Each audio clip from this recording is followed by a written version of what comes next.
Hi, this is Michelle Specht. I play Dr. Elise McKenna on Star Trek Continues. Oh my God, I'm totally fangirling right now because I just met Dan Davidson and Bill Smith of the Trek Geeks podcast. Oh my gosh, they are amazing.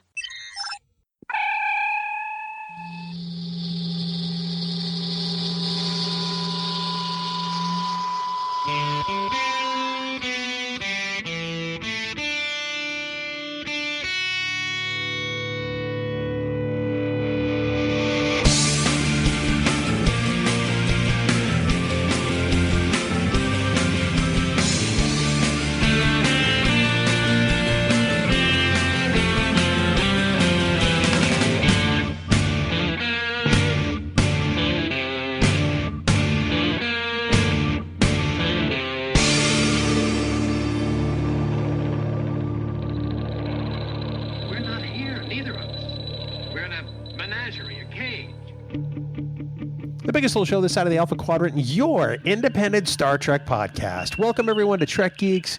We're excited you're here for episode 99. That's right, our last episode in double digits. And next week, we move on to triple digits. We're very excited. I'm your co-host, Bill Smith. And joining me, as he normally does, is a man who's been humiliated publicly by Vic Mignogna. A man who has suffered ignominious defeat on the field of play. And by that field, I do mean a putting green. He's the coming up short Dan Davidson. Dan, that could be a euphemism, but this time I mean it about golf, buddy. Welcome aboard. Ignominious?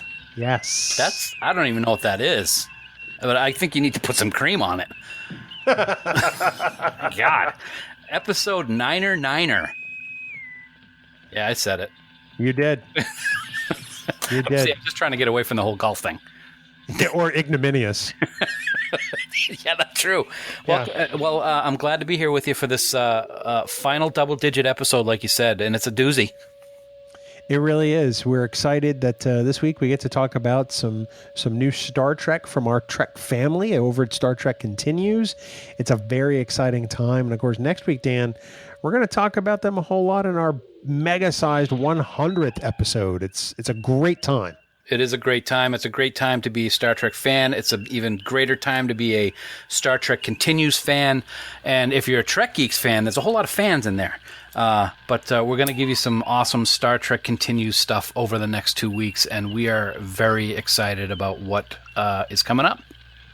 We are. Next week, we'll talk about that a little bit. We have a guest host for the episode, the lovely and talented Norman Lau from the Fandom Podcast Network. He's going to come in and talk to us, which is kind of a nice change. We turn the tables a little bit. I think that's a little fun. It's kind of like when we do Stump the Geek and then I do Geek the Stump, but on a much better and higher level. It's nothing like that at all because this is actually rewarding. Wow. Okay. And then we're going to have part one of our, I guess we're kind of calling it an audio documentary on our visit to the set for Star Trek Continues, which occurred in November 2015. Is that right? That is correct. 2015. In November, a trip of a lifetime. The two of us went down and were welcomed with open arms by everybody at Star Trek Continues. And we felt that episode 100 would be the perfect time to tell that story. And it was such an amazing trip, and so much happened that we decided that we're going to break it up into 2 episodes. So episode 100 will detail the beginnings of the trip and our first day on the set. And then sometime down the road, we will conclude with part 2 of that wonderful, wonderful journey. That's very true. And of course, right in front of us today, Dan, we have episode 99. We're going to talk about the 8th installment of Star Trek Continues, an episode called Still Treads the Shadow. And we're going to speak with the captain himself, Vic Mignogna, later on in this episode. Really? Yeah. Oh my God. I know you're going to get to ask him questions and everything. Oh my God, it's Vic. I know. Say it right. Say it right. I can't do it that high. Only you guys can do it that high. All right, here we go. Oh my God, it's Vic! It's Vic! Yeah. Dan's going to have a fangirl moment in just a bit. But Dan, for now, why don't you try to restrain yourself and tell the folks at home how they can get in touch with us, buddy? All right. On Twitter, Facebook, and Skype. And now on Instagram. Our handle is Trek Geeks. You can send us an email at podcast@trekgeeks.com, or you can call us at 508-784-1701 and leave us a voicemail, or go to speakpipe.com/trekgeeks and leave us a message there. Also, as always, you can join our official Facebook group, Camp Kittimer. There is tons of great discussion. We lifted the spoiler ban on Still Treads the Shadow this week, so you can talk about the episode there. You're going to get early access to the Trek Geeks podcast as a member of Camp Kittimer. And to join the group, just go over to facebook.com/groups/Camp Kittimer. And Heather, Jackie, Dan, or maybe even Bill or myself will let you right in to join in all the fun. But Bill, there's a very important thing that I have to let you know, and my wife is sitting right behind me, so I know she's just going to love this. What's that, Dan? Any comments or messages that you leave us in any of these places may be used in a future episode. Thanks, Dan. That was fantastic. I don't know why your wife doesn't like that. I think it's phenomenal. Phenomenal? Phenomenal. It's I like that. It's a new diet supplement. Okay. Yeah.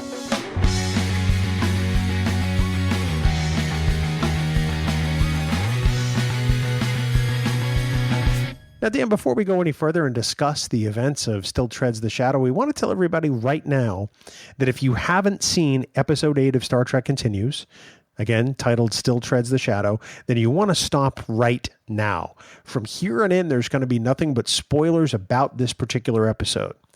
We don't want to ruin anything for you, so if you haven't yet seen the episode, please stop here. We won't be offended. And then come on back when you're done and listen to our take on it and also our discussion with Vic Mignogna, which is coming up shortly. So that's it, Dan. Bill. Episode 8, buddy. So when you and I get those links in email, it's a little bit like racing down the stairs first thing Christmas morning to see exactly what's under the tree. Is that a fair statement? That is a very fair statement. And I have to say that for episode 8, I mean, it was one thing with episodes 6 and 7 because we had been on the set. So it was exciting when we got the links so we could see how everything came together because we saw parts of it being made. But for this one, we had the opportunity to have dinner with Vic back last August after Vegas when he was in Boston, and we discussed aspects of this episode, and you and I were like ready to pass out. It was so exciting to hear what was going to be happening in this episode. So when that link came out, it was truly Christmas morning. You know, it was kind of funny because at that dinner with Vic, which was a fantastic time, there were a lot of laughs, it's just always such a great time talking with Vic wherever we are. But, he pretty much said, I'll tell you anything you want to know about this episode. Mm-hmm. And we said, well, we don't want to know too much. Because we want to watch it. Right. And I'm glad that we took the approach that we did because there's so much here in Still Treads the Shadow. Absolutely. I mean, there were some things that he told us that we were just like, oh my God, you gotta be kidding me. It was that type of conversation.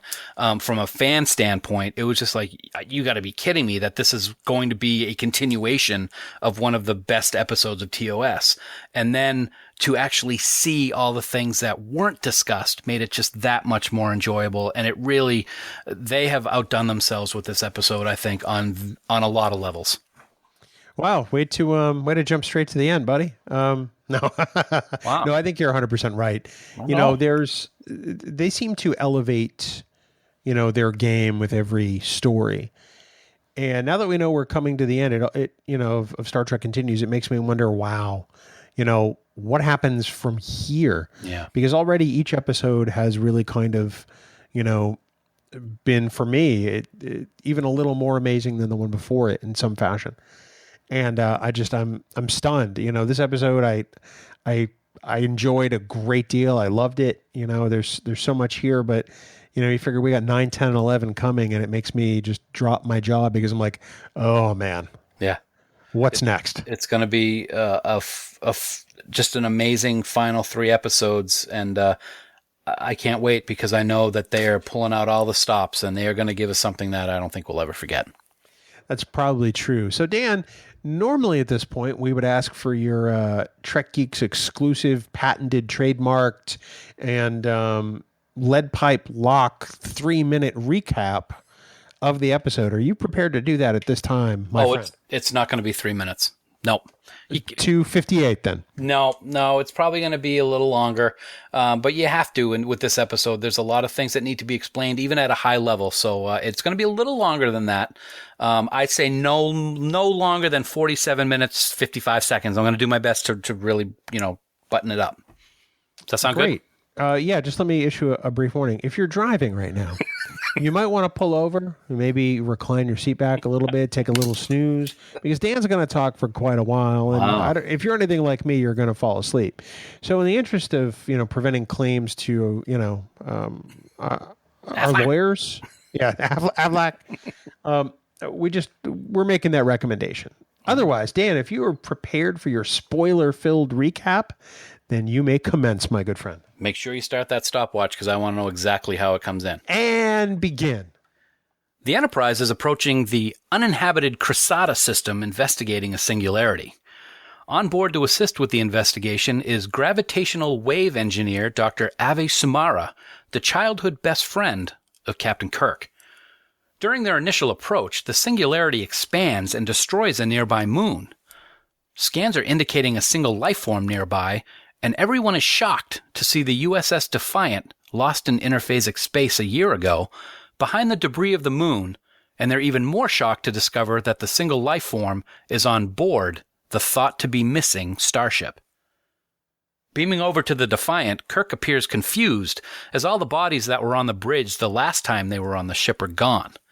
McCoy asks the captain to get to sickbay as soon as possible, and when he arrives, he's stunned to see the mysterious single survivor. He's in cryogenic freeze, and it's a much older version of Captain Kirk himself.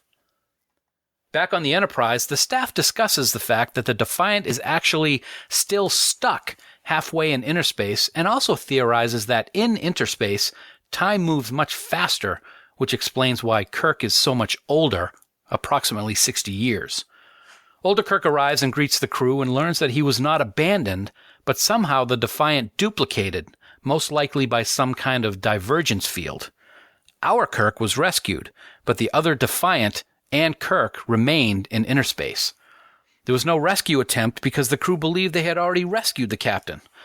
And although old Kirk appears to be 60 years older, he surprises the senior staff by telling them that he has been trapped for 217 years, but was in cryo-freeze for most of that time.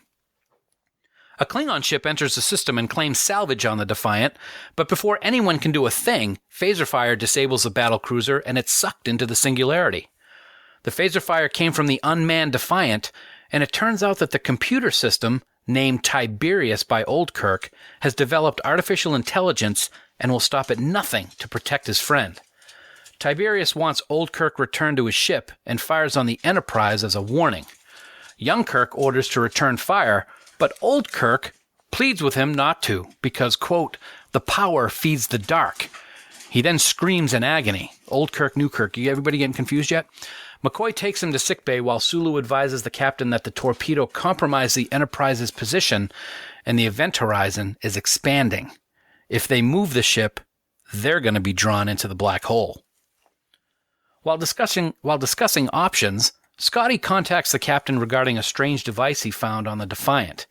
While in cryo-freeze, Tiberius has been using a subliminal transceiver on Old Kirk to brainwash him and cause him pain whenever he was remembering the dark. Back on the bridge, the crew watches the logs of the other Kirk. They consist of entries from when he was first left behind on the Defiant, and then others as he was growing older and believed his friends had abandoned him. He's defeated and he's hateful, but Tiberius attempts to comfort him, promising that he would get him home and that it was just a matter of time before doing so. Back in Kirk's quarters, Old Kirk and Dr. McKenna are talking. They quote the poem The Ancient Mariner and how he got a second chance. After telling McKenna how he spent 4 excruciating months carrying every dead member of the Defiant to the transporter room and beaming them into space, she comforts him by telling him that he survived and has now been given a second chance. Young Kirk arrives and talks with McKenna for a few moments, and then she leaves. He starts talking with Old Kirk as he pulls up some childhood photos of he and Dr. Samara. They discuss the old days for a few moments, and then young Kirk bluntly asks what is Tiberius hiding. It has to be something so terrible that he would program Old Kirk to be conditioned not to remember it. Old Kirk does his best to remember, but is struck with another wave of terrible pain. The Defiant then starts to create a warp field, and dark matter begins to emanate from the event horizon. Old Kirk explains that there's another black hole on the other side of the portal, and that it's thousands of times larger than the one in our reality. If Tiberius uses the Defiant's upgraded engines to get the horizons to merge and get the ship home, that merger will actually cause the destruction of the entire sector. Old Kirk tried to stop Tiberius from starting his plan, but Tiberius cut off life support and ended up putting him in cryo storage. Scotty arrives and advises the captain that he has the Defiant's kill code available to shut down Tiberius, but it must be done on the Defiant itself. To distract Tiberius, Kirk decides to play a round of chess with the computer and at the right time unleashes a Trojan virus with a familiar Queen to Queen's level 3 move. This causes the Defiant to go into an auto-diagnostic mode for about an hour, giving Kirk the time he needs for his plan. Kirk believes that the Defiant has the power to close the rift, but it must be done on the other side of the portal. But everyone knows that Tiberius will never do that willingly. Kirk plans to go on board the Defiant, delete the AI of Tiberius, and take the ship into the portal himself to save his crew. Everyone protests the decision, but Kirk's orders will stand. Samara volunteers to go with him, and Old Kirk will remain and command the Enterprise. In the transporter room, Kirk says his goodbyes, but when he's distracted, McCoy gives him a hypo spray, knocking him out. Old Kirk, as commander of the Enterprise, ordered McCoy to subdue his younger self. He then takes Dr. Samara by the hand, and they both beam over to the Defiant. Over on the Defiant, Old Kirk and Samara watch as dark matter continues to come out of the event horizon and break down the interspatial rift. They know they're running out of time and they start their work, but suddenly Tiberius attempts to stop them by once again shutting down life support. Knowing he has no choice, Old Kirk reluctantly issues the kill command to delete his only friend and companion he's known for over 60 years. With Tiberius destroyed, the Defiant tractors the Enterprise to safety and then turns toward the rift as Old Kirk explains to Avi that the autopilot was destroyed, so he has to stay and seal the rift permanently. She starts to object, but he places a pattern enhancer on her and the Enterprise beams her to safety. Back on the Enterprise, Samara rushes to the bridge, pleading to be sent back so he won't be alone again. Once Old Kirk is certain that his dear friend is safe on the Enterprise, he says his goodbyes and pilots the Defiant back into the rift and seals it forever. The ultimate sacrifice from our ultimate captain. Dan, fantastic job, man. You captured that episode perfectly. Well done. Thanks, buddy. It was good to put together. I enjoyed it very much. What's the time? The time is... who cares about the time? 7 minutes and change. That's close not to bad. 7:30. All right. Okay. So, yeah, I guess you blew the whole 3-minute thing out of the water. Great. Now I can't market it. Hashtag 3 minutes. The hashtag 3 minutes. Dan, there's a lot here in this episode.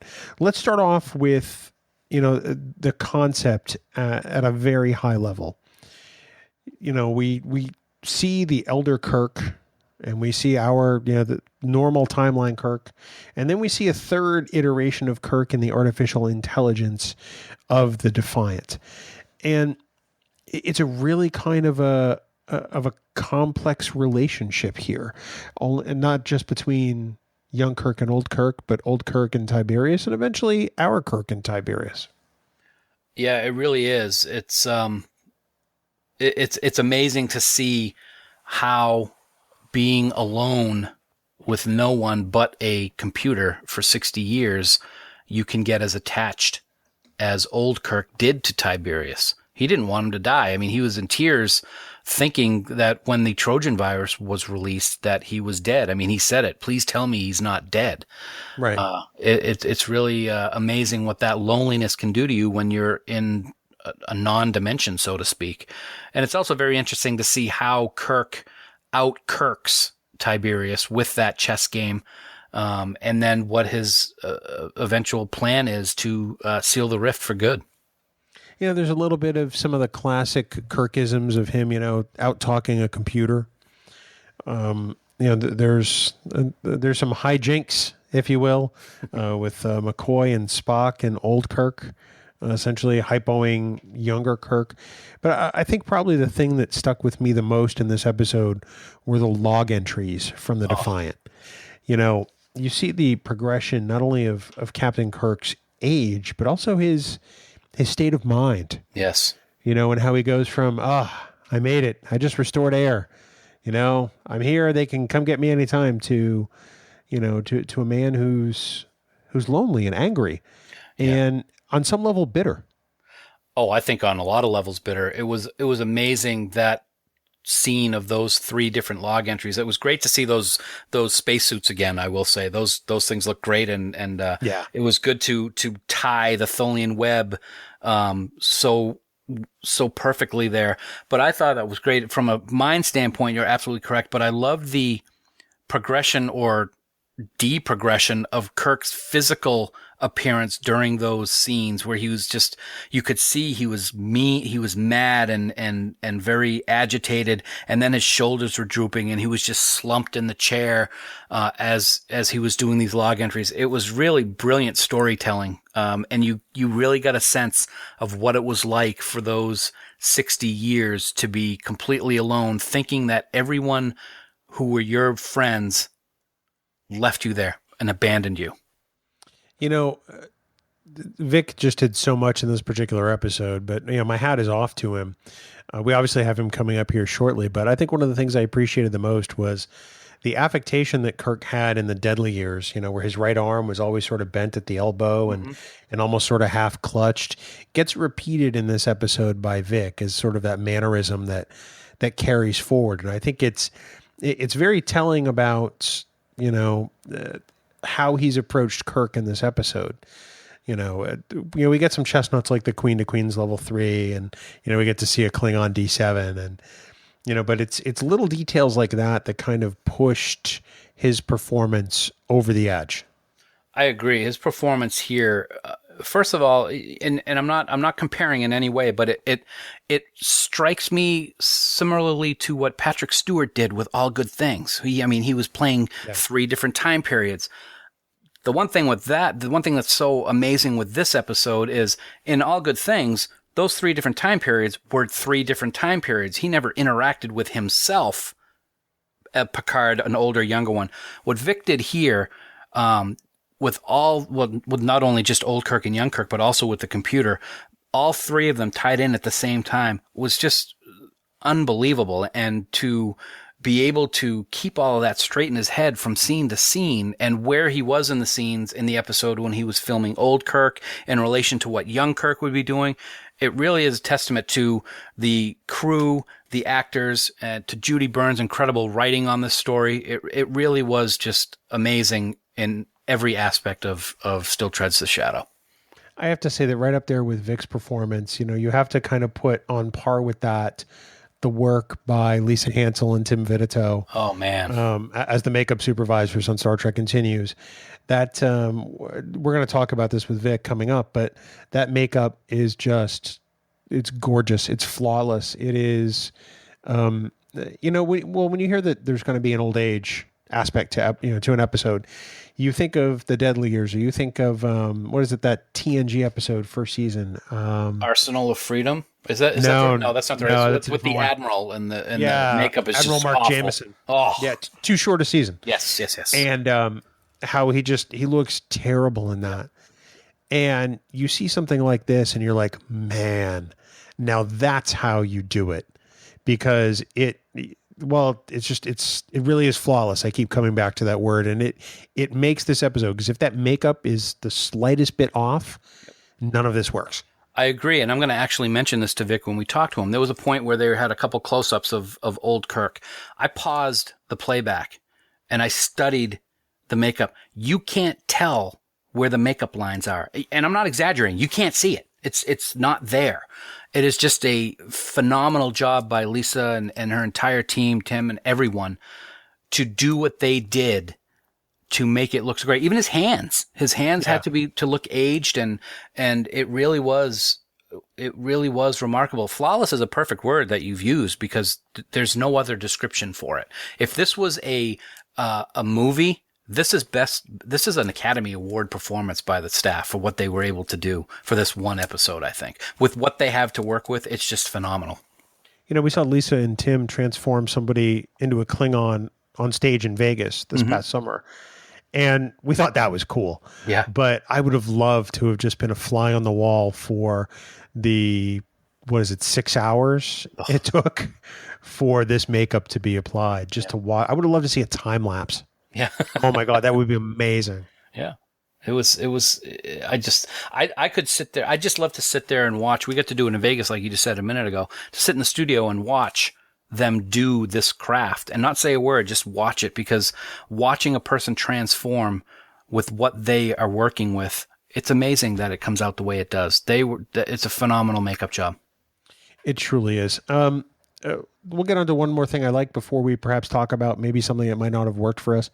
I have to say, I really liked the character of Avi Samara, played by Rekha Sharma. I'm glad that she's a childhood friend of Kirk's. There was some believability there for me. I'm glad this wasn't somebody that Kirk was just, hot for. Yes, I agree. I thought it was good that they made it kind of clear that they were best friends growing up, although it was interesting to me how old Kirk was kind of thinking that maybe things had changed, and somehow because Samara was on the Enterprise, that the relationship between Kirk and her had changed into a more romantic one. So even though they were best friends growing up, it appears that old Kirk may have had some of those hidden feelings for her. Well, maybe it was a crush type thing, and yes, maybe its absence makes the heart grow fonder. Maybe he kind of always hoped, but you never know. Yep. And great wardrobe job for Dr. Samara by our wonderful friends at STC. Yeah, Ginger Holly and Hannah Baruki. Yeah. I know Ginger spent a lot of time on this particular costume, Yep. and it's truly gorgeous. It looks fantastic on the screen, and our hats were off to her too. Dan, is there anything in this episode that didn't really work for you? I don't know if didn't work is the right thing. I know that in reading some of the comments that have come out since the spoilers were lifted, some people are saying, oh, there's no action. It's kind of boring. I don't really know if I agree with that. You don't have to have an action-packed Star Trek episode for it to be a successful Star Trek episode. And I think this was great. Judy Burns actually co-wrote the original Tholian Web. She wrote this continuation story, and it worked. And one of the things that I actually liked best, which is kind of off of topic of what I didn't like, is this story kept the idea of what happened in the Enterprise's Mirror Mirror episode intact. By creating this duplicate, it keeps the story of the Defiant going back in time to the Mirror universe, a valid story in canon. But with that, I will say the idea of it and how it was created with the divergence field was extremely quick and not really a lot of explanation. So it's kind of a question mark. I would have liked to get a little bit more information of how that was possible. Yeah, and I think that maybe there was some, suspension of disbelief, as there is in a lot of Star Trek. I mean, you figure in Second Chances, the transporter, thanks to some atmospheric condition on the planet, creates a duplicate Riker. Right. Then we deal with interphasic space, and, the Defiant's kind of caught in between the two, realms, if you will. So there's a lot. Well, there's just a lot in this episode in general. To me, this is more of a White Iris style episode where there's a lot going on, but it just doesn't mean there's phasers and explosions and fights. Exactly. One of the other things that I'm kind of like, I'd like a little bit better explanation on is, since it was just Kirk and just the computer on the Defiant for 200 years, even though a lot of that Kirk was in cryo, how did the engines get to be developed so much better so that they could hit warp 15? I'm not sure that just computer software programming would be able to do that. So that's kind of a little bit of a question that I have. It's certainly not something that just kills the episode, but it was a little convenient, maybe is the right word. I don't know. Well, I look at it as, as Tiberius evolved, so did Tiberius's ability. Okay. So, I'm sure a lot of that was theoretical. but a lot of it was also probably, logical in some semblance. And, I'm sure Tiberius did the things Tiberius can do, but he also had a set of hands in Kirk. And True. It's not like Kirk was going anywhere. Yeah, he had a lot of time on his hands. So yeah. I'm sure that Tiberius was doing all kinds of theoretical probability and testing simply just in his own mind, for want of a better phrase. Mm-hmm. And maybe that's how, because like you said, they had 200 years. Yeah, 217 or 18. Kirk couldn't remember. Give or take. Well, Dan, speaking of Kirk, we have the captain himself coming up next. And we're going to ask him some questions about this very fine episode. Oh my God, it's Vic!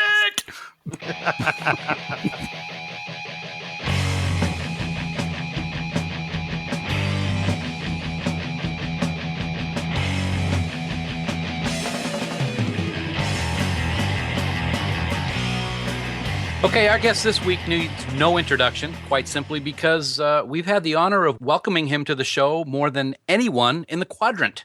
He's the executive producer and creator of Star Trek Continues, and of course plays Captain Kirk on STC. Mr. Vic Mignogna, welcome aboard your 4th visit to the Trek Geeks podcast, man. Oh my God, is that possible? Has it really been 4 times? It just means I like you a lot more than I like Bill. Well, it means I like you a lot, too. Because I graciously turned down a lot of interviews just for time and schedule's sake. But you know what? Like I told you guys before we started, you guys have really become very dear friends to the Star Trek Continues family. So it is a pleasure always to join you. Well, we love everybody there, and we love the work that everybody does. And people will get to hear some of that next week in our 100th episode. But for now, we're going to talk squarely about your 8th episode of Star Trek Continues, Still Treads the Shadow. And Vic, Congratulations on yet another amazing episode, man. Oh. Well, thank you guys so much. This one in particular, every episode we've done has had its challenges. It's had its particular set of challenges. Whether it was a 7.5-foot tall creature, a guy in a rubber suit, and the difficulties of that, or whether it was painting a girl green from head to toe, or whether it was building a new set, like the courtroom, any number of challenges. And our team has met every one of them with flying colors. And this particular episode was really challenging for me, just because of the responsibilities involved with playing different characters and also exec producing, the whole time. It's good you bring that up, because when we last saw you in Boston, we the 3 of us had a fantastic dinner, and we chatted about your preparation for this. Yes. And you do play 3 very different parts. So what was the toughest part of your preparation for this? Well, I'll be honest with you guys. It was a scheduling nightmare because old Kirk took 5 hours of makeup. Wow. It literally took 5 hours to put that makeup on. And, that what that means, the translation for the layperson out there is that you shoot all of the old Kirk stuff in a scene, and then you have to hold, basically. You don't change lighting. The other actors don't go anywhere. But suddenly you have to go into makeup for 5 hours, and presumably they can shoot something else while you're in makeup, and then you come back out as old Kirk, and then you have to pick the scene back up and shoot it all, with the old Kirk stuff. And that was a challenge in and of itself. And also trying to find the right type of portrayal of old Kirk. You didn't want him to be too crotchety and decrepit and ancient, because there's no way that young Kirk would give him charge of the Enterprise. Mm-hmm. You know what I mean? There's no way that some old, crotchety, coot who couldn't even hardly walk and sounded like, you can't do that. Because, you don't want to see Captain Kirk like that. You want to see him still hanging on to the vibrance of life and strong in his own way, but at the same time, there was an incredible vulnerability about what he had been through and how that would take its toll on someone was a challenge. And then, I got to send kudos out to Greg Dykstra.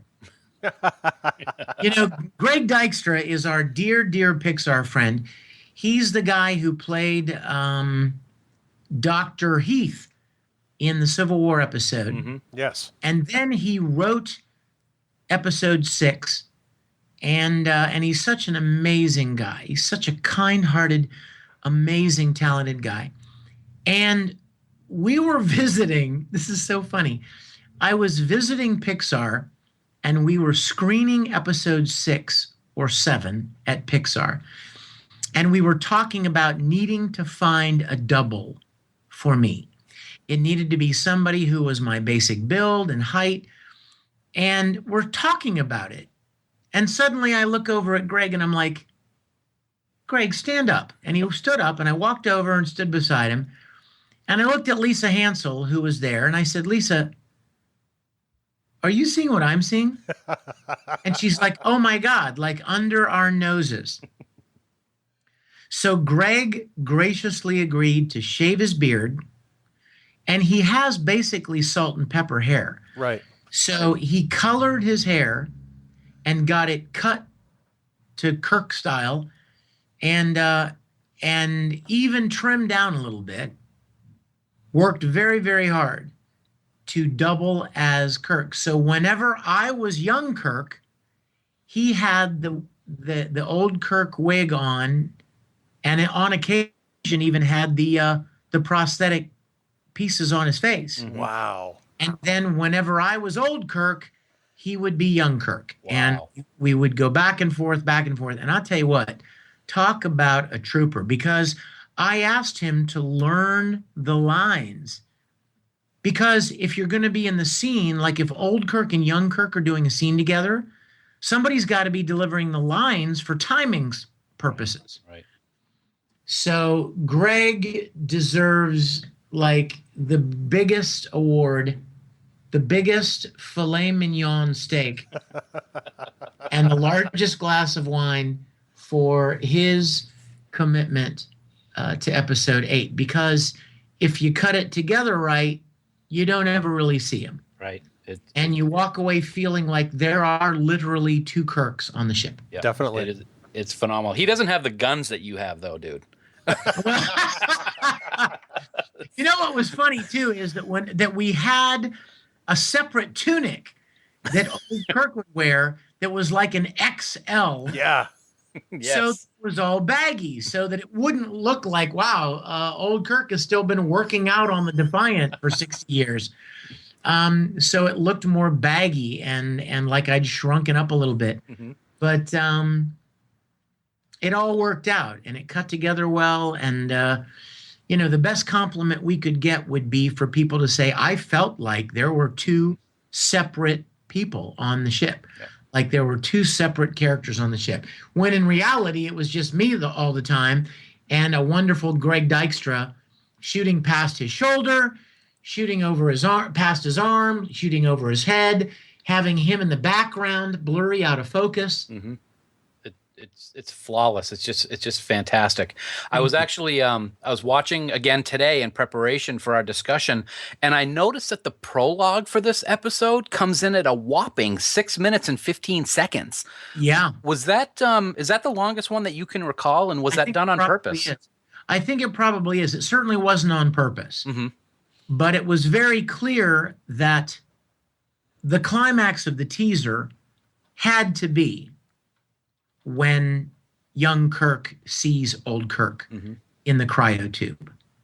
I mean, that has to be the dun dun dun. Yes. And so, the way that our wonderful Judy Burns wrote it, that's the way it timed out. And so it just is what it is. It is awesome. And actually, speaking of Judy Burns, we have to offer our congratulations to her for such an incredible story. Yes. And it's amazing to me that the co-author of the original series episode, The Tholian Web, wrote this story. Is it something that she wrote a while back, or was it recent? She pitched this idea to me probably a year and a half ago. Okay. Mark, oh my gosh, I can't even believe I lost his name. These Are the Voyages author. Cushman. Mark Cushman introduced me to her and said, she's got a story she'd like to pitch to you. And so we met, had lunch. She told me about the story. I loved the idea of it. Mm-hmm. But I wanted there to be some changes. I wanted it to be streamlined a little bit. She had the Tholians in it. She had a lot of other things originally. And it was a great story. It read as a great story. But as I'm sure you two understand, reading a story and actually producing a story for television are two different things. Sure. Right. So I asked her to make some adjustments, and she did. And then we got together, I don't even know when, maybe a year ago, maybe less. And we had a read-through. We met her and had a read-through at Geek Nation Studios here in LA. And our beloved Claire Kramer allowed us to meet there, and Mark Cushman and myself and some of our other producers and Judy sat down and read her updated script, and we loved it. And so at that point, we decided we wanted to make this as episode 8. Wow. Was there... After that, the garbage with Axanar took place, and Judy was under the impression that we were not going to be able to make the episode. So I'm very, very happy to report to you that about 3 weeks ago or 4 weeks ago, I called Judy Burns to tell her that we had in fact shot and completed the episode. And she was absolutely elated. That's awesome. And she's coming to the premiere in Dallas. I'm so excited. I even sent her a link to ask her if she wanted to see it ahead of time, and she said no. I'd love to watch it with the live audience on the big screen. Oh, that's amazing! Wow. Did she get to? I hope that she's proud of what we've done with her story, because we certainly did everything we could do to give it all the love in the world that we could give it. Was there anything in the final version of the script that you had to leave out? There were. You know what? There were things. And I will tell you this. The final script that she turned in was at like 70 pages. Oh, wow. Well, that's too long for a 52-minute television show. And so we had to make a few adjustments here and there. And then when you consider that Star Trek Continues as a nonprofit fan production, in other words, we are at the mercy of our actors and their schedules. Mm-hmm. And if there was a scene that involved Chekhov or Sulu, but Chekhov and Sulu could not be there on the days that we needed to shoot that scene, then we had to give their part to someone else, or we had to cut that part. So we made adjustments solely based upon our budget, what we could feasibly do as a fan production, and what our actors' availability was, and the length of the episode that we could conceivably make. And I'm very, very pleased with the result. And I'm fairly confident that and hopeful that the fans will be as well. Oh, I'm pretty confident as well that will definitely be the case. Want to talk makeup with you for a minute. We touched on it a little bit. First of all, I got to say, Lisa and her team have absolutely completely raised the bar on an already phenomenal portfolio of work that we've seen from them in STC. Yes. I actually was studying some scenes of you by freezing an image of old Kirk on the screen. Dude, you cannot see any lines of where your skin stops and where the makeup begins. It is It is No. unbelievable. No. It's just amazing. Well, let me tell you about the makeup. When I decided that I wanted to make this episode, Lisa started researching prosthetics. Prosthetic pieces, latex, age pieces that we could apply to my face. And she would send me some and I would say, no, that's not old enough. Or no, that's a little too scary. But finally she came across some, and they are literally, let me think, 1, 2, 3, about 4 giant pieces that are applied across the entire face. Around the neck, the chin, the cheeks, and the brow. Mhm. And of course, because the hair would be so receded, and thank God I have plenty of hair still, the first thing we did was put on a bald cap.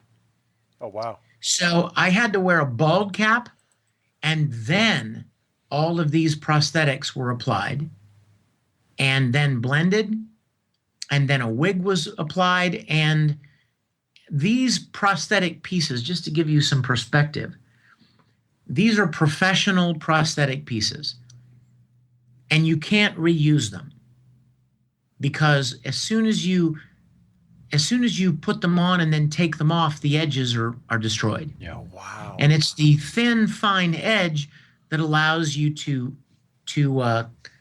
blend it seamlessly. Mm-hmm. Each one of these sets of prosthetics were $300. Oh, wow. And there were 4 shooting days of Old Kirk. I didn't want to have to spend $1,200. So there was one night that I literally slept in the makeup. They applied it, and we shot Old Kirk, and then we all went out to dinner. Still wearing and we took the wig off because you don't want to mess the hair up. It's a very expensive hairpiece. And then I slept in it, and my darling Michelle, come in here and tell everybody how you took incriminating videos of me asleep in the hotel room. Yeah, listen to that cackle. Isn't that beautiful? I couldn't help it. That's great. You guys have got to see him. I'm laying there asleep, Oh, my God. looking like a dead old coot from the Civil War or something. Bald and in makeup still. And Michelle, being my love that she is, pulled out her video camera to shoot video of me laying there asleep. I only took a few of them. Allegedly. A few minutes is what she means. They're amazing. They're amazing. It's just to look forward so we know what to expect. That's Right. Right. Yes. You're doing you can research. plan ahead. Yes. That's great. So anyway, in order to save money for the production, I actually slept in it one night, and then we came back the first thing the next day, and continued shooting Old Kirk. Wow. What else can I tell you about the makeup? The one good thing that we could reuse the prosthetics for was whenever I wanted Greg to be face forward on camera. Mm-hmm. For instance, if you look at the scene where Old Kirk is having the chess match with Tiberius, Mm-hmm. Yes. and you can see when young Kirk is having the chess match, and you can see Old Kirk in the background, right over his shoulder, Oh. facing the view screen. Well, he's far enough away and blurry enough that we had Lisa actually glue on the prosthetics that I had used the day before, which would never hold up in a close-up in focus. But she put those on Greg and put the wig on him, and so when you put him out of focus in the background, it works perfectly. I thought that was just fantastic editing. That's awesome. No, that was actually Greg, old Greg, back there standing on the upper level of the bridge behind me. And then again, in the sick bay, when Kirk is on the intercom in the doorway, and you see old Greg in the background writhing in pain, that was Greg. And then, of course, when I walk over there and the camera follows me over, and you just catch enough of his chin and his cheek and you know what I mean? Yeah. But then when we cut to the close-up, it's me. That's awesome. It's just so great. And I will say that Bill and I can neither confirm nor deny that we have seen a picture of you at dinner sipping red wine through a straw so that you don't lose that lip piece that you had. That's right. Even the prosthetic makeup of a 92-year-old is not going to keep me from having a glass of wine again. That's what we learned from that picture. You know what? Real quick, I want to give big kudos not only to Lisa. I mean, Lisa and Tim and the makeup team outdid themselves. I would literally fall asleep in the chair, and they would work on this. But also, it was a Herculean task to schedule this shoot. Mm-hmm. How in the world you get one guy to play these two roles and preserve the lighting and the sets and the setting and the actors and get them all working was an unbelievable challenge. And James Kerwin scheduled this thing, and then Julian Higgins directed the shit out of it, mm-hmm. with the understanding that we would have to have, you know, these two characters and the challenges of the makeup and the like a 5 hour, like, you know, they would shoot Spock and McKenna in another setting while I'm in makeup and then come back to the briefing room, you know, and shoot the old Kirk portions of the briefing room of the scene that they shot 5 hours ago. It was an amazing, complicated, very complex setup, and I am so grateful and in awe of what Lisa and her team and James and Julian did with the scheduling. Without a doubt. You know, Vic, in this episode, you also got to do some voice acting. So you got to use a little bit of your day job playing the part of Tiberius, and that must have been awesome for a change. You know what? It was a lot of fun. I wanted him to have a creepy Hal-like quality. That's exactly what I was just going to say. I'm like, it reminded me exactly when we first saw Tiberius. Robotic quality. Yeah. So I recorded the lines, and then I sent them to our dearly beloved Ralph Miller. Oh, yes. And I said, Ralph, I want to find something that we can blend in with this to give it a more robotic machine quality. And this is funny. When I went down to mix the episode with Ralph, I drove down to his studio in Seal Beach, and I walked in and I said, okay, what do you have for me with Tiberius? And Ralph said, I got nothing. He said, I know how particular you are, Vic, so I was not about to waste my time trying to come up with something just for you to go, I don't like it. So literally, he waited until I came down there, and that's what we did. The day that I got down there to mix the episode, we started looking through plugins and effects, and I would say, okay, you know what? Let's find some kind of a Cylon type thing, something that's just monotone, and then let's blend it in and then let's add some kind of a delay to it. And what we ended up with works, in my opinion, works very well. I was very pleased with what Ralph came up with. Yeah, it really is good. It's very menacing, but also you can tell he's got a caring quality about older Kirk. Absolutely, and he patterns. I mean, the reason it sounds like Kirk is because that was who he patterned himself after. Right. Right. He was a robotic AI incarnation of James Kirk. Well, and there's really kind of a complicated dynamic there between the Elder Kirk and Tiberius, because not only was he patterned after that Kirk, but he wound up being Kirk's companion and his lifeline, and in kind of a way his captor. You know, that scene aboard the Defiant where Elder Kirk issues the kill command it's incredibly emotional, and Kirk's torment is just visceral. It really is. That you know what? I love you guys. I love you guys. Let me tell you why. These are things that I have thought about and labored over for these last months in hopes that people would see them and catch them and appreciate them. That was a very big part of this, is that old Kirk is so torn because Tiberius kept him alive. Yeah. Tiberius was his only friend, his only connection to his sanity, kept him alive and was his only companion and his only friend. And yet, old Kirk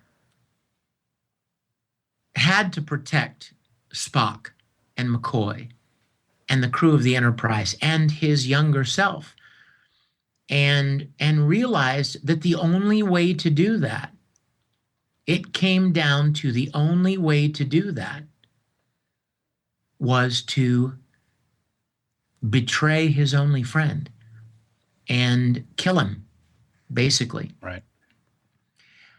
I mean, as emotional as the Samara stuff is at the end, I almost find it equally emotional when old Kirk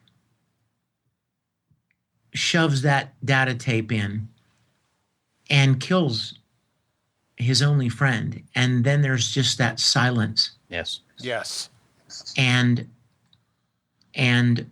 old Kirk realizes what he's done and how hard that was. And even young Kirk comes on the communicator and says, I realize how hard that was for you. Yep. Captain. It truly is emotional. There's so many emotional scenes in this episode. You mentioned something a minute ago, and we'll get back to the emotions in just a second. You talked about the Cylons. Beautiful segue, because I wanted to find out, how did Rekha Sharma get involved in this project as Dr. Samara? You know what? I met Rekha Sharma at FedCon last year. Really? Last August in Germany, I met Rekha Sharma, and we hit it off, and I thought, what an adorable, engaging, wonderful little girl.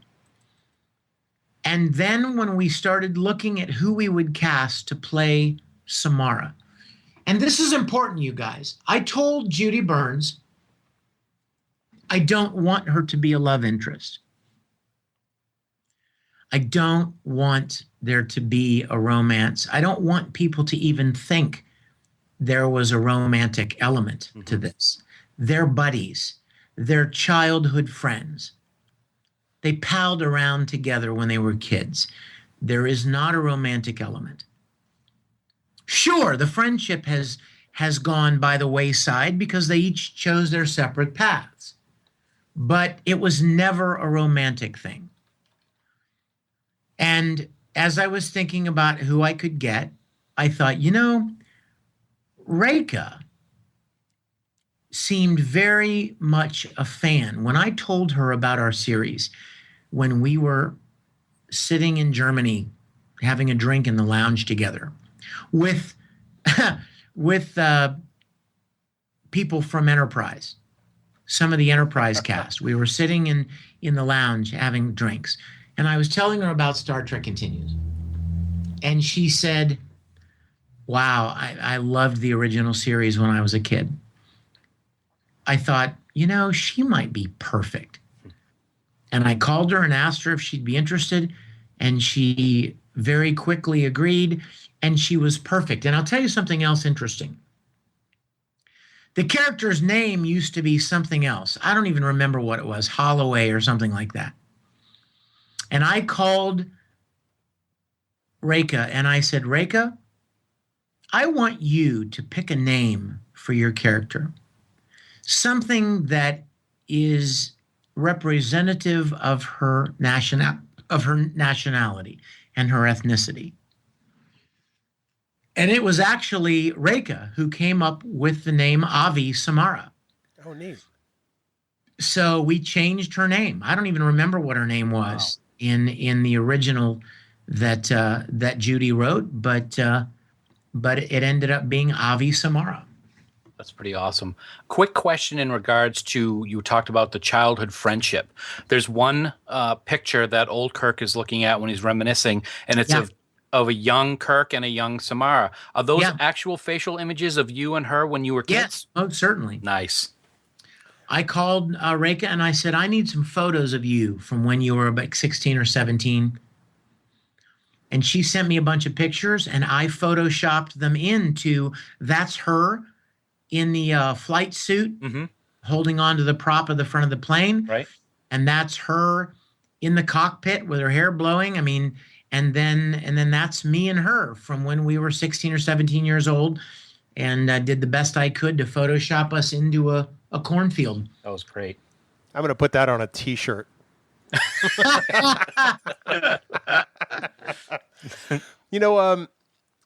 Changing directions for a second, I was really struck by the scene with the visual logs from the Defiant. Yeah. And it was heartbreaking, and it was lonely, and the word I found myself continually coming back to was that it was almost solemn. You totally understand why and how Kirk felt the way he did. This shows a progression of Kirk over those years, both physically and mentally. Was that particularly hard to prepare for, knowing that you had to portray this character at either end of that spectrum? Yeah, it was. And I think what was so interesting to me, being such a fan of the original series, was what would it be like for Kirk to watch himself be left behind. I think the part of it that I felt was so powerful to me was, like I said, was not only that Kirk in the first visual log, that Kirk was left on the Defiant, that he was never rescued, right? Like he was in the Tholian Web. Right. He didn't get rescued. The Enterprise left, and he was left there. And what that would be like, but more than that, would be what would it be like for present day Kirk to watch a video recording of himself at the moment he was left behind. And then to see himself age and lose hope and become bitter and more hopeless that he was going to forever, spend the rest of his days alone on this ship. That was one of the most impactful things to me when we were doing it. And to go and do the three different, we did the first visual log where I was wearing one of the EVA suits that we wore in the first episode, remember? Yeah. It was gorgeous. When Sulu, Sulu and Simone went out on the ship's hull to clean the pieces off. We wore one of those again, but we shot that moment, and then everybody basically took a break, and I went back to makeup, and then we aged me a little bit, and then I put on a uniform. I mean, Kirk would not walk around for 10 years in that stupid EVA suit. He would find a tunic, and of course he would probably put on a captain's tunic, right, from the Defiant. And then Ginger Holly is to be applauded because she had to take one of our Kirk tunics and put the Defiant patch on it. Sure. Because at that point it would still fit him. Yes. And then, we would shoot the second visual log, and then everybody would take a break and go to craft services and eat some food. And I would go back to makeup and make me look older still. and then maybe put on a different tunic, and then we would come back and shoot the final log. It was it was phenomenal. It was chilling in a way. And there's another scene that actually gave me goosebumps, and I think I can sum it up with 2 words, and you'll know exactly what I'm talking about. And it's 4 months. Oh my God. When you stop to think that, one of the first things Kirk did was give every crewman aboard the Defiant a fitting and proper burial in space. Yeah. And you think of the weight that had on him. It literally gave me goosebumps, Vic. It truly did. You know what? I have to tell you, because it's the truth. I added that scene. I felt like I wanted the audience to imagine what it must be like, how traumatic it must be to throw dead bodies over your shoulder and carry them to the transporter room and beam them into space all day, every day for 4 months. Wow. And what that must feel like, how traumatic must that be? And so I added that scene, that moment, because I wanted Kirk to tell somebody what it was like to carry them, every one of them, down to the transporter room and beam them into space. And Michelle's reaction when you're telling that story is very well done. She does a great job with that. She is an amazing actress. And the hardest time I have with Michelle is picking which thing to use, because she does so many great things. I'm cutting episode 9 right now, and there are several great scenes and, so many options of Michelle's performances to choose from. Everybody's so great. She's so awesome. But of course, everything's my fault if something goes wrong, according to her. So I got a problem with it. Hey, Vic, I want to turn one more thing we did want to talk about briefly is the special effects for this episode. Yes. I'm telling you right now, the shot at the end of the episode when the Defiant actually turns towards the event horizon and comes over the saucer section, that's one of the most gorgeous Star Trek scenes I have ever seen. It is just phenomenal. Who does that work? Let's talk about this for a minute, okay? As you and probably your listeners know, Doug Drexler was our Enterprise guy for the first 6 episodes. Well, Doug got a big job on a new series doing VFX, and he was unable to continue doing stuff for us. So we needed to find somebody who knew and got what we were doing. We needed to find somebody who had an Enterprise model and they knew how to light it, how to texture it, how to make it move, and how to create shots that felt like original series, but maybe even 4th or 5th season, where they started to develop new techniques that allowed them to do more than they had done before. And that man's name is Mark Bell.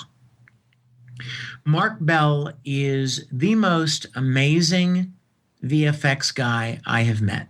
He lives in Ireland. He's in Belfast. And here's the beauty, and here's the God part of this thing. He contacted us. Oh, wow. We didn't know him. While we were still working with Doug, Mark contacted us. And you know what Mark did? Mark did the red wave effects in episode 6. Oh, nice. Oh, okay. When the red wave came moving through the ship, that was Mark Bell. Wow.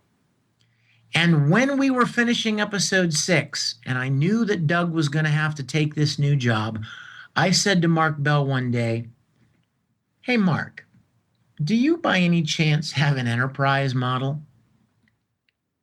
And he said, "I do." And he sent me some pictures of his model, and my jaw dropped. And I was like, oh my God. And then I said to Mark, would you be willing to kind of take over as our VFX supervisor and do our Enterprise and our space shots. And he said, I'd be happy to. And right about this time, you guys, the Enterprise at the Smithsonian had been restored, and it was christened. How shall I put it? It was open to the public, and all of these people, all of these fans went up there and shot hundreds of extreme close-up, high-resolution images of the original model. I'm talking about little teeny tiny screws and brackets and tiny little things that you would never know. Well, Mark Bell, being the amazing genius that he is, downloaded all of those reference photos, and he determined in his mind that his model was going to be the most accurate, complex, perfect model of the original Enterprise in existence. Wow. And he did just that. And from episode 7 into 8, 9, 10, and 11, all of our Enterprise shots and space shots are Mark Bell. And he is, and you know what? He has the greatest personality. He has the kindest, most agreeable demeanor. And whenever I say, hey, could you shift the Enterprise a little bit to the left? And could you lower the camera just a little bit so it's a little more of a low angle looking up? He doesn't go, no, Vic, I don't have time for that shit. He goes, sure. Oh yeah, sure, mate. I'll do it. And he's fast. You guys, you don't even understand. Oh yeah. It is unbelievable to have somebody who is good and fast and agreeable. It's really a rare trait. And Mark Bell is the perfect combination of those things. He and I have a great working relationship. In fact, I flew him down to the studio back in February to be there when we finished shooting so that he could come and enjoy the sets and meet everybody. And he is just worth his weight in dilithium. He really did an amazing job. I marveled at the visuals in this episode, and he absolutely just killed it. I couldn't be happier as a fan. When the Defiant fires its tractor beam at the Enterprise, yes, it starts pulling it, dragging it off screen. Oh my God, I love that sequence. Was it just me, or did that have a Star Trek The Next Generation tractor beam sound to it? It sure did. Oh man, that's awesome. It sure did, because as I told you guys, Getting along. One of our previous interviews, and as I've told people in the past, our goal is to very, very slowly and gently bridge the gap. Mm-hmm. So little things here and there are going to start reminding you of Star Trek The Motion Picture, and Wrath of Khan, and all the things leading up to Next Gen. Nice. Oh, I heard the Wrath of Khan music cue in this episode, my friend. Yeah. Yeah. It was awesome. The only reason I used that piece is because it was literally an homage to the original series. Yeah, absolutely. I mean, all they did was use that original. I mean, that was straight out of TOS. Yep. And in that scene where old Kirk is in the sick bay and he's recounting what was happening, it was the perfect cue. And I thought, well, if only we had more of that creepy meow from the original series. And I thought, oh my gosh, they did that in the Wrath of Khan. Yeah. So, yeah. That's awesome. Well, Vic, around this time, whenever we have you on, we usually ask you if you can tease us about episode 9. And we've reached that juncture this time. So what can you tell us that isn't going to give anything away? Well, what I will tell you is that we have a guest star of galactic proportions. Ooh. In episode 9. Whew. And I will also tell you that we repurposed our planet set for episode 9. in a way that will absolutely blow your mind. It is classic TOS, and yet it makes use of that planet set that we built that you'll see again in episode 10. But people would never imagine that it was the same set in classic Star Trek fashion. We can't wait. And the story is such a topical, relevant story for today's world in classic Star Trek fashion. And some amazing guest stars. Well, we can't wait for episode 9. We can't wait for the rest of what you have to show us. Vic, you are our friend. We love you. We're going to hear more from you and everybody at Star Trek Continues next week in our 100th episode. But please send everyone our love, and thank you so much for being on the show this week. Absolutely. And you guys are such dear friends of our production.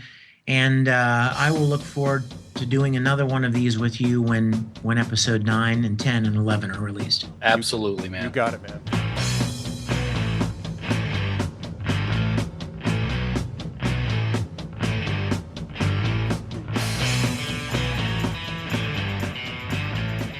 Dan, we're really grateful anytime that Vic Mignogna takes some moments out of his incredibly busy and jam-packed schedule to come talk to us on this show. We it's always a great discussion with him. It's always interesting to get his insight into these episodes, and I think you'll agree that he gave us definitely some new perspective on Still Treads the Shadow. Oh, it's amazing to hear his perspective on anything. But sitting down and you hear the passion in what he does in his voice, and it's just amazing to talk to him anytime. But what was really cool about tonight, we got a little added extra bonus with Michelle jumping on the mic there and giving us a little. Oh my God, it's so great to talk to her. We got to get her back on the show again. Yes, we do. Our first guest ever, and like Vic, she's welcome on the show anytime. We love to talk to them. I gotta say, and I don't know how to word this correctly, so I'll just say it.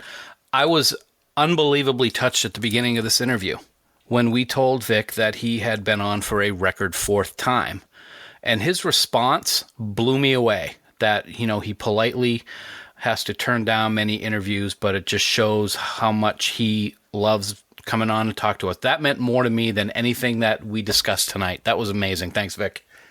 Without a doubt. Getting back to the episode for a bit, Yeah. We talked a little bit before the Vic interview about some of the things we liked and disliked. Let's talk a little bit now about the episode as a whole. I mean, obviously, you and I have not made this a secret. We love this episode. Oh, yeah, we do. Yeah, it's a good episode. It's a fantastic episode. As we think about the collection of 8 episodes that Star Trek Continues has now, where do you think, and I'm totally going off the cuff and putting you on the spot, where do you think this one falls for you in the grand scheme of Star Trek Continues? Yeah, that's a good question. As I think about it, the story, I feel the story is absolutely amazing. I feel that the job that everybody did on the set in terms of makeup and acting is just absolutely amazing. I've heard some people online and I don't know if this is the right word when I say complain about it there being not enough action in it, but you don't need to have action in an episode to make it a Star Trek episode. This is going to be one of the top 3, I think, for the episodes that they've had out of the 8.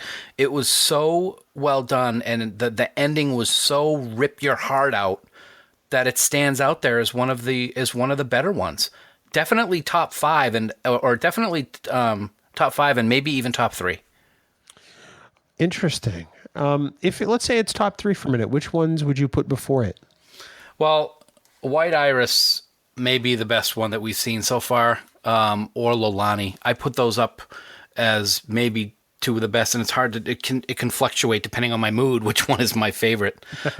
There's such strong stories. They have such strong Star Trek messages in them. So those would be, I off the cuff, and if I sit down and think about it a little bit more, it might change, but I would put those 3 right there together. I think I'm in a very similar boat. For me, this is definitely one of my favorites. I would have to say top 3, maybe even if I expand that out a little bit, maybe top 4. Mm-hmm. because it depends on how I feel about coming out between the dragons on any given day. Yes. As as we'll hear next week to some degree. I mean, I have a unique relationship with this with coming out between the dragons, and it's the only Star Trek Continues episode I've ever watched once. Mm-hmm. So it's only because it's hard for me to watch given my experiences in my life. Right. So, but yeah, definitely Lolani, definitely White Iris.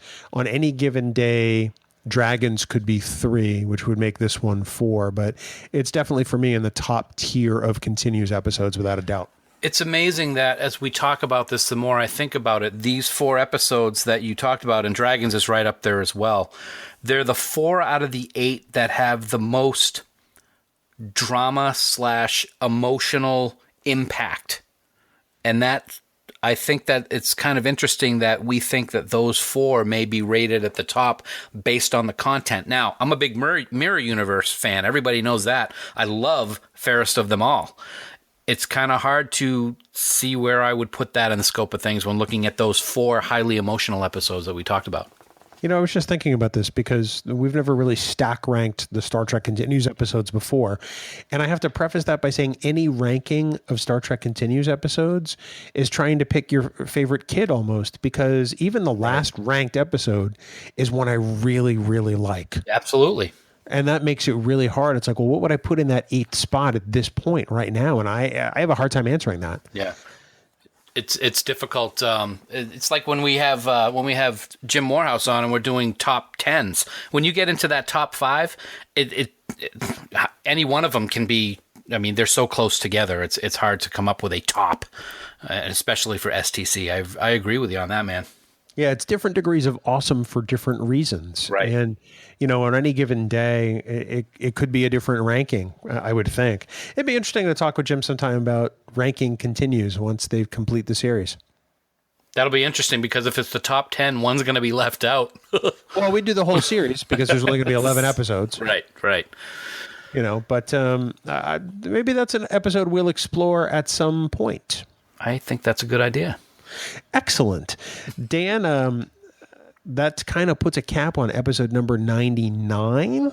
Wow. 99 times now we have thanked the band 5-Year Mission. And 99 times we have told people how much we love them and how much we want people to head on out to 5yearmission.net. Download all their music. They are every ounce of music you hear on this podcast. We like to think they give us an incredibly unique and vibrant sound. And really, it's an energy. When I listen to this podcast, to sort of review my own performance, I still kind of, rock out to the 5-Year Mission stuff. And I hope everyone else does too. But yeah, definitely we want people to become big fans, don't we, Dan?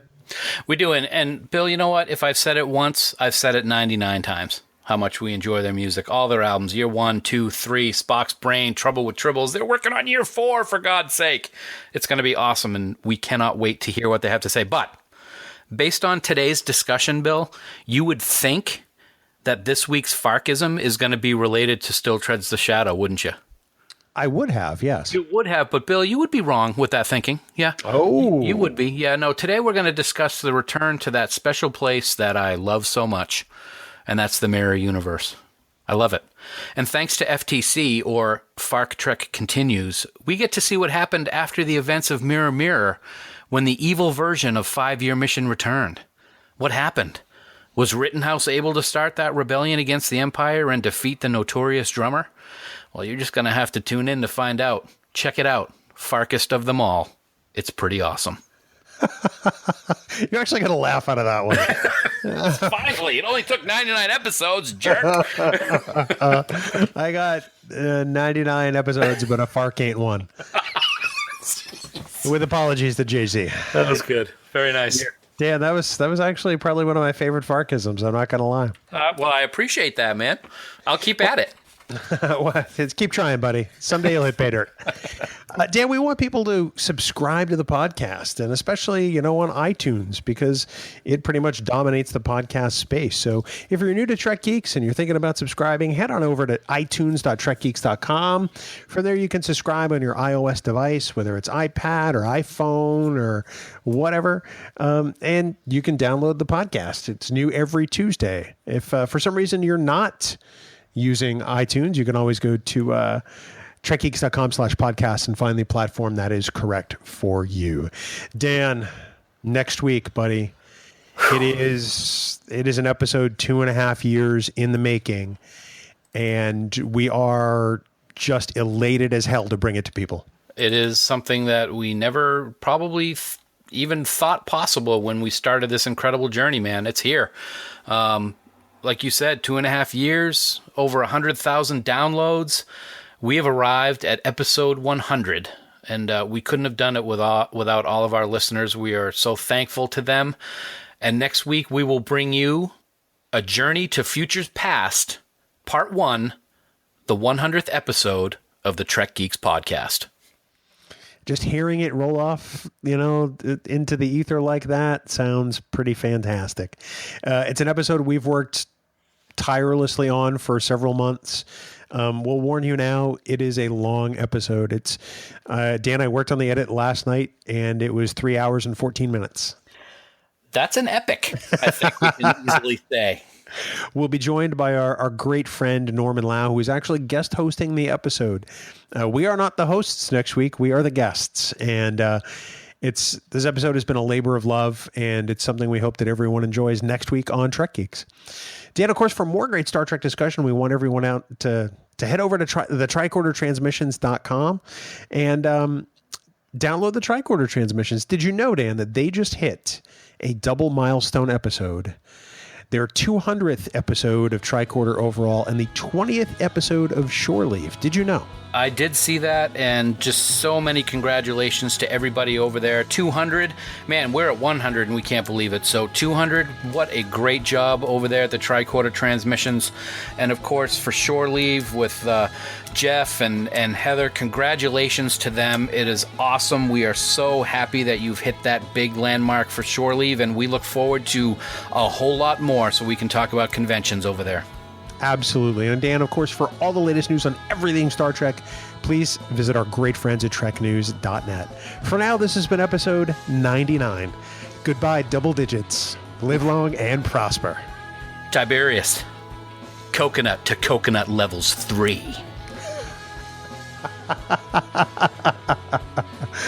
Nice.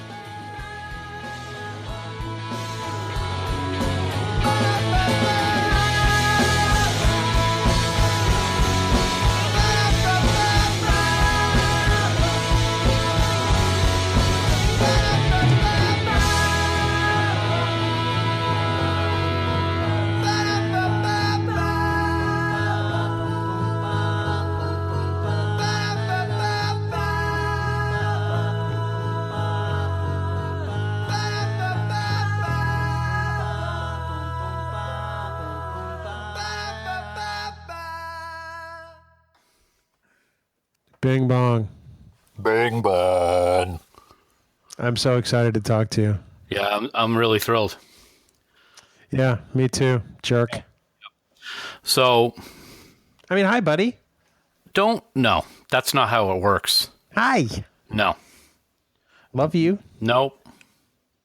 I do. I love you. Okay. I love you too. Thanks. So, how you doing? I heard it was quite warm down in the southern area of New Hampshire there recently. Not today. Yesterday. It was rainy and cold. Yeah, yesterday it was 91 degrees. Are you serious? I didn't know it was that hot. Yeah, 91. It was 65 here. That's because Maine sucks. Okay, I'd like to apologize to all our listeners in Maine, especially maybe even the ones that I work with. So thanks for that, pal. I would like to apologize to our listeners in Maine that work with you, primarily because they work with you. What a jerk. Hi-oh. Oh. I'll be here all week. Actually, no, maybe I won't. No. It's kind of weird. I'm all alone tonight. The wife is on a business trip. It's just me and the puppies. So your wife is having the time of her life, is what you're saying? Wow. I can't catch a break with you. No, you really can't. I'm on fire tonight. Yeah, I wish you were on fire. Dare I say, en fuego. En fiegre. That's not a word. That's not a word. That almost sounded like Fieri. What are you talking about? So right here, right now, on Double D. Dan Davidson, you mean? That's right. Okay. Yes. Got to have my own little kick to it. because that fantastic bag of crap, his show is Triple D. I know that. Okay, just checking. I got to bring it down a little bit, so it's double D. So you don't get sued for using his IP? Exactly. Because we know what happened. Well, actually, why not? Nobody seems to care, even though that they've, had to settle a lawsuit. Well, the frig. Okay, I'm going to use it anyway. Triple D. You have issues. I was fine until I heard your voice, and then I just get all. You see, no, anyone who knows you knows that you're like that anyway. It doesn't take me. No, I'm very mellow. Oh, please. How you doing? Yeah, you're the epitome of mellow. I am. How can I help you with that? I'd be more than happy to assist you in any way possible. Wow, Thank so you. you're Bizarro Dan. Yeah, the real one's in the closet over there, all tied up. It's like an Invasion of the Body Snatchers moment. Hey, have you seen the new trailer for Thor? I did, and I'm really, I'm kind of met over it. I like the idea of Kate Blanchett. I like the idea of Jeff Goldblum. I had no idea he was going to be in it, so when they showed him, I was like, "Aha, the guy from Jurassic Park!" And but the part that I really like was I love the CGI with Hulk and what they've done with him. So that was pretty cool. So it seems okay. It seems like the whole movie is a build up to that one fight. I'm like, okay, this movie could have just been a half an hour long. Okay. I'm gonna give you. Okay. All right. I gotta back up a second because I can't even talk right now. Why? If you'd done that like Joe Pesci, it would have been perfect. Okay. I'm gonna give you a little bit of our own medicine. It hasn't even been released yet, so don't be bad mouthing it yet. Well, and it's not necessarily that I'm bad mouthing. I'm just not a big fan of Thor. I love the first one. The first one I thought it's fantastic. I've watched that many times. I watched the first one only because it set up the Avengers and because Kenneth Branagh directed it. Okay, all right. I love that one. Other than that, I could not have cared any less about that movie. I've never been a fan of Loki, even when I read the comics, but I did like the movie very much. I hear ice cubes clinking around. What are you drinking? I've got a tequila. Oh hell, what is it called? Kamikaze. Oh right, you made those a couple weekends ago. Yeah, I made one with vodka for the missus, and since I like tequila in my margaritas, I decided to try it with a tequila, and it's very good. And since I don't have any margarita mix tonight, I'm like, oh, I got to record in a few minutes. I can't go to the store, so I just made a kamikaze. No, there you go, buddy. How about you? What are you drinking? I actually am drinking water because I just got home from the gym. Oh, another fun night at the gym. It was the gym I go to, I'm happy to plug them because it's Dynamic Strength and Conditioning in Nashua, New Hampshire. Very nice plug. It changed my life. It is the most positive gym environment I've ever been in. The trainers are amazing. The attendees are amazing. And I go on strength days, and it's a 3-week circuit, and they repeat the same workout for 3 weeks. So like they repeat Monday's workout, and then Wednesday's workout, and then Friday's workout for 3 weeks. Okay. And you increase the reps and or the weights, from week to week. I mean, you're not supposed to go crazy, but you're supposed to. The idea is to build strength, and at some point you have to challenge yourself. And my younger sister has started going too. So tonight we got to work out together, which was really kind of fun. I saw that. Yeah. So I did chin-ups for the second time ever today, and I'm here to tell you I hate chin-ups. Now, yeah, they're not my favorite either. Yeah, so I mean, it's not like I'm Superman here. I mean, I do them with bands. So I mean, I'm suspending my body weight essentially on an elastic. Yeah. But the idea is to build that arm strength. Right. Because if I had to do a chin up on my own, I wouldn't be able to. But I'm beat. I'm spent. Okay. That means it's working and it's doing something, and that's what you want. It really is. My goal is, man. Oh, thanks, buddy. My goal was just to get stronger. My goal was not to lose weight, but my body composition is already completely changed. Nice. And on the scale, I mean, I've only lost 25 pounds, but I've gained muscle too. So 25 pounds is nothing to scoff at. That's not something to go. That was a scoff. No, I say that because I mean, people see me and they're like, "Oh my God, you must have dropped like 50 pounds." No, it's really only 25. No. So I feel great, except for right now. I'm just dog-ass tired. Well, you said something about it was crazy there, and all of a sudden I was going to break out into song. Crazy. Sorry. We're going to have enough Aaron Neville coming up next week. Yes, we are. So you ready to do this? I'm always ready. You've trained me so well. I'm like a dog. No, dogs actually listen. What? Exactly. Shut up and let's do this. Okay.